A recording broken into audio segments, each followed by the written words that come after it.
होता कौन है राहुल गांधी हिंदुस्तानियों के बिहाफ में, भारतवर्ष के बिहाफ में शी जिनपिंग की लेफ्ट पार्टी के साथ किसी भी प्रकार का एग्रीमेंट करने वाला? यह हक उसको दिया किसने? है क्या, था क्या वो उस वक्त? क्या देश का प्रधानमंत्री था? क्या देश का गृह मंत्री था? क्या देश का रक्षा मंत्री था? क्या किसी भी सेना का सेना प्रमुख था? किस हक से उसने हमारा भविष्य शी जिनपिंग की लेफ्ट पार्टी के साथ एक अग्रीमेंट के तहत बंद करने की हिम्मत करी? क्या सोच करके इसने वो करा? 2017 में जब डोकलाम चल रहा था, क्या सोच करके ये चाइना के डिप्लोमेट से मिलने गया था? किस हैसियत से ये मिलने के लिए गया था? क्या होता है कांग्रेस पार्टी का वाइस प्रेसिडेंट? क्या बिसात है कांग्रेस पार्टी के वाइस प्रेसिडेंट की? क्या बेचता है कांग्रेस पार्टी का वाइस प्रेसिडेंट?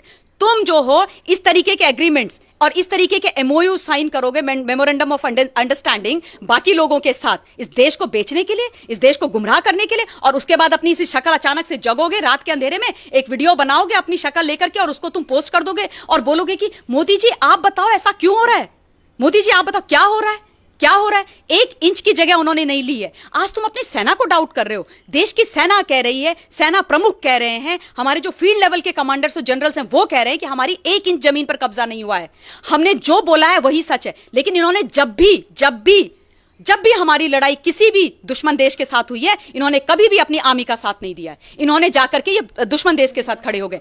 आज भी ऐसे जयचंद हिंदुस्तान के अंदर राहुल गांधी के नाम पर पल रहे हैं। दुख मुझे इस बात का होता है कि मनमोहन सिंह जी जो प्रधानमंत्री रहे हैं इस देश के, मैं उनका बहुत सम्मान करती हूं व्यक्तिगत तौर पे, लेकिन दुख की बात यह होती है कि वो इतने बड़े अर्थशास्त्री, इतने बड़े बुद्धिजीवी वर्ग, वो जो है एक रिमोट कंट्रोल प्रधानमंत्री बन के रह गए, वो विदेश की मैडम के हाथ का खिलौना बन के रह गए। उन्होंने इस देश को बेचने में कोई कसर नहीं छोड़ी, क्योंकि ये जो है नेहरू जी के समय का या 2010 से 2013 तक मनमोहन सिंह जी का, मैडम सोनिया गांधी का हिंदुस्तान नहीं है। ये वो हिंदुस्तान है जो जब सब देखता है सब समझता है, और हिंदुस्तान का जो 56 इंच का प्रधानमंत्री खड़ा है ना, उसके साथ ये देश खड़ा हो रखा है, क्योंकि उनको पता है, वो जानते हैं कि फौज हमारी बिल्कुल वो जो है बहुत केपेबल थी, है और रहेगी, लेकिन फौज को भी पॉलिटिकल विल की आवश्यकता होती है।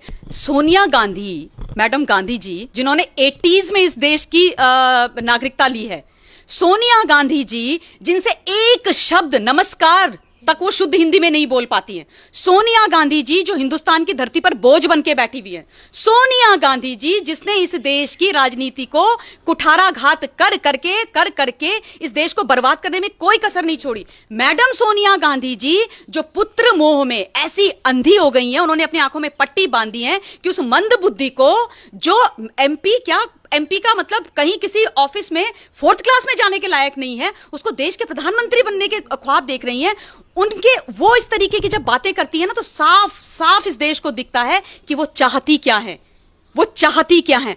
उनसे तो एक एक चीज, एक एक प्रश्न पूछना चाहिए, उनको कटघरे में खड़ा करना चाहिए, जिसकी बहुत ज्यादा आवश्यकता है। आप देखिएगा वो कभी भी जो है 1-to-1 इंटरव्यू नहीं देती हैं किसी को, हिम्मत ही नहीं है उनके। और राइट विंग के चैनल से आप जाके उनसे पूछ लीजिए, वो आपके सामने आएंगी नहीं।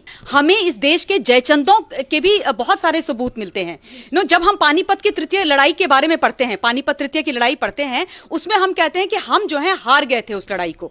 लेकिन दुख की बात यह है कि उस वक्त भी हमारा जो मराठा वॉरियर था सदाशिवराव भाऊ, वो अब्दाली से हारा नहीं था, उसको हराया गया था। हमारे यहाँ के छोटे छोटे जो रजवाड़ों के जो राजा थे, वो जाकर के अब्दाली के साथ मिल गए थे, वो जयचंद हो गए थे, क्योंकि वो चाहते थे कि सदाशिवराव भाऊ हारे। और इसलिए हमारे, क्योंकि वो जो है उनकी छोटी छोटी सोच होती है, छोटी राजनीति, छोटा गेन, छोटा अपनी किंगडम बचाना, अपनी राजनीति करना। तो ये इतिहास से चला आ रहा है। हमको हराने वाला कोई बाहर का आज तक पैदा ही नहीं हुआ है। हमने हार देखी है या हमने तभी दुख झेला है जब हमारे अपने लोगों ने इस हिंदुस्तान की धरती पर, मां भारती पर कुठाराघात किया है।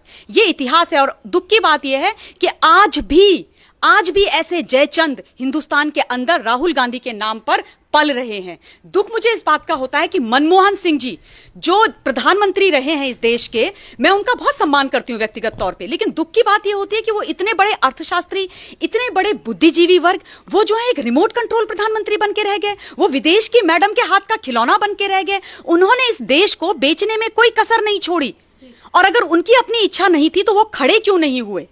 आप ये बताओ मुझे, आपने जैसे अभी बोला कि 2010 से 2013 तक हिंदुस्तान के अंदर चाइना ने 600 बार 600 बार वो अंदर आए हैं हमारी धरती में, 600 बार उन्होंने हमको आकर के अटैक किया है।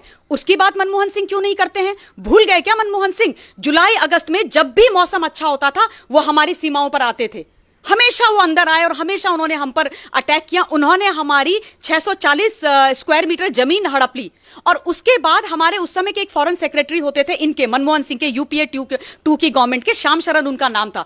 वो जब लद्दाख गए और उन्होंने देखा कि 640 स्क्वायर मीटर जमीन चाइना ने ले ली है, उन्होंने मनमोहन सिंह जी को वहां से इन्फॉर्म किया कि चाइना ने नई एलएसी बना दी है। जो पुरानी जो एलएसी थी 60s की, उसको उन्होंने नल एंड वॉइड करके नई एलएसी बना दी है। तब मनमोहन सिंह चुप क्यों थे? तब वो सच्चाई मनमोहन सिंह जी आज क्यों नहीं देश को बताते हैं? राहुल गांधी क्यों वो सच्चाई नहीं बताते हैं? इतना बड़ा धोखा हुआ देश के साथ, आज तक तो इन्होंने कभी देश को इस बारे में नहीं बताया, कभी नहीं बताया। तो ये इस तरीके की बात करेंगे। और दूसरी बात, राहुल गांधी मंदबुद्धि आदमी खड़े होकर के बोलता है कि आप हमें जवाब दीजिए प्रधानमंत्री जी कि लद्दाख के बॉर्डर पर वहां पर क्या हो रहा है, गलवान वैली में क्या हो रहा है, एलएसी में क्या हो रहा है। इनसे ये पूछो कि आपके नाना जी इस देश के आजाद हिंदुस्तान के पहले प्रधानमंत्री थे। आप मुझे ये बताओ कि उस समय उन्होंने बॉर्डर्स डिफाइन क्यों नहीं किए? किसने रोका था उनको रोका था उनकी महत्वाकांक्षाओं ने। उनको इंटरनेशनल लीडर बनना था। वो जो है संधियों के बाद संधियों, अग्रीमेंट के बाद अग्रीमेंट करते जा रहे थे चाइना के साथ। उन्होंने कभी देश का प्रधानमंत्री बनकर के इस देश के लिए नहीं सोचा। आप सोचो 1951 से लेके 1957 तक चाइना ने 179 किलोमीटर की सड़क बना दी अक्सई चीन पे, हमारे एरिया में, और हिंदुस्तान को पता ही नहीं चला। हिंदुस्तान के प्रधानमंत्री साहब जो है मस्त नींद में सो रहे थे, विदेशों की यात्रा कर रहे थे, इंटरनेशनल लीडर बनने पर तुले हुए थे, और वो हमारी नाक के नीचे से वो 179 किलोमीटर की